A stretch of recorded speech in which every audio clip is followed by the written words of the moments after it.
thought about whether or not you want to have an epidural before having a vaginal delivery?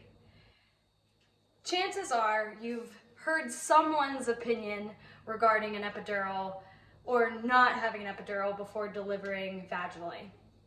And what I want to talk to you about is what are some considerations that you should be thinking about before even asking yourself whether or not you want to have an epidural. My name is Dr. Jocelyn Conley. I'm a pelvic floor physical therapist, and I want to talk to you about pelvic floor muscle tightness and the resistance that it can create when having a vaginal delivery, which will impact your ease of delivery regardless if you have an epidural. So let's begin by talking about what the epidural does. The epidural basically, it doesn't take away all of the pain that one experiences during a vaginal delivery, but it basically numbs your pelvis and your legs so that it decreases your pain experience during the delivery process. You still feel pressure though. So you still get that urge when you are dilating and you are having contractions.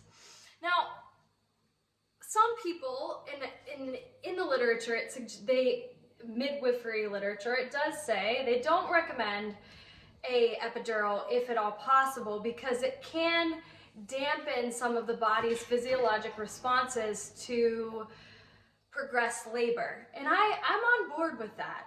But what I am questioning is, okay, when they say a woman who is a candidate for physiologic birth or natural birth, are they fully aware of the musculoskeletal considerations that impact the baby descending through the vaginal canal during the final stages of labor? And my argument is no.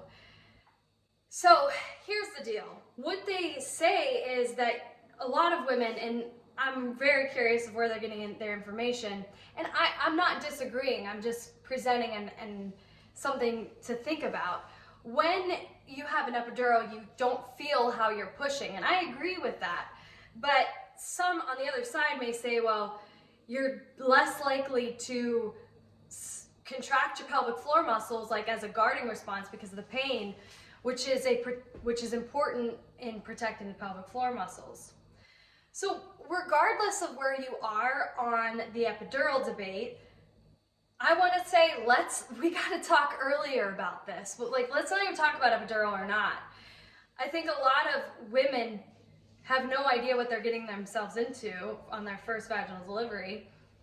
And if they're super tight, we haven't experienced this before. So we've got to practice, number one, practice what it's like to relax your pelvic floor or lengthen your pelvic floor rather than grip and guard because of the pain.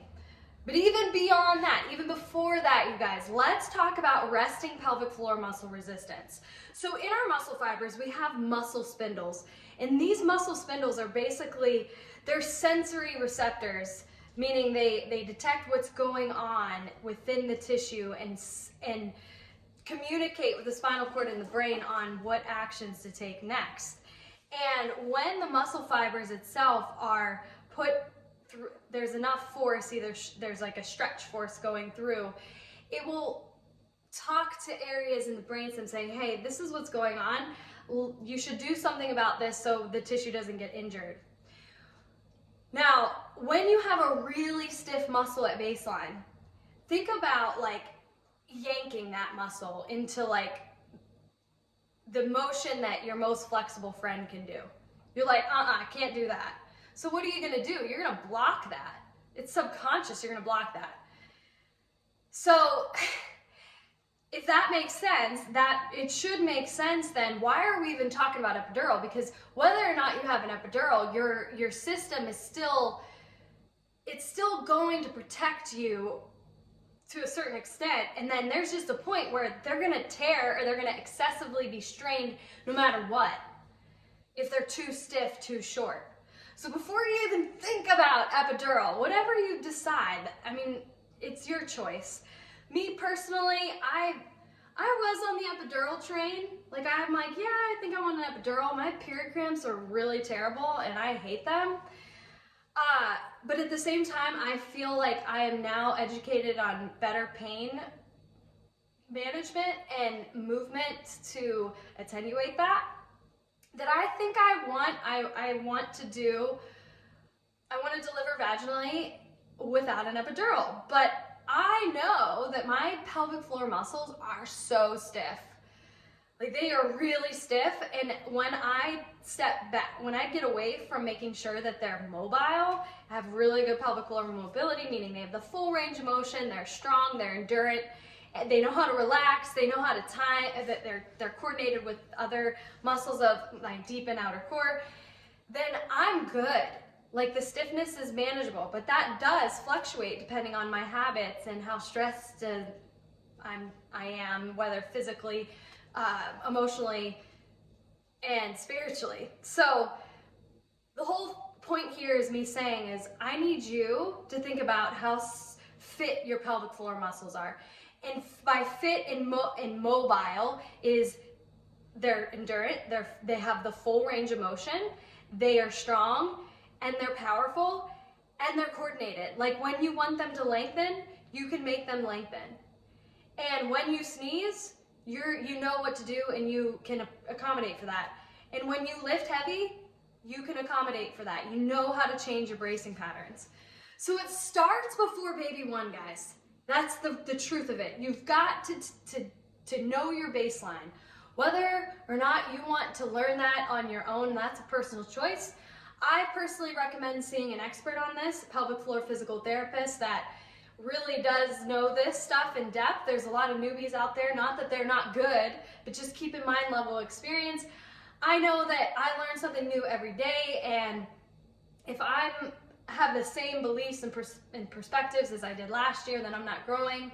So this is just my opinion. It may change. There's no research to suggest that a stretching program, and I'm not talking about perineal massage, I'm talking about pelvic floor mobility program before delivery or before pregnancy and throughout delivery improves outcomes during a vaginal delivery regardless of epidural or not. And I would say that that would be an interesting comparison with an epidural without an epidural. The whole point is whether or not you have an epidural, you've got to know, you got to have those fundamentals that I just mentioned.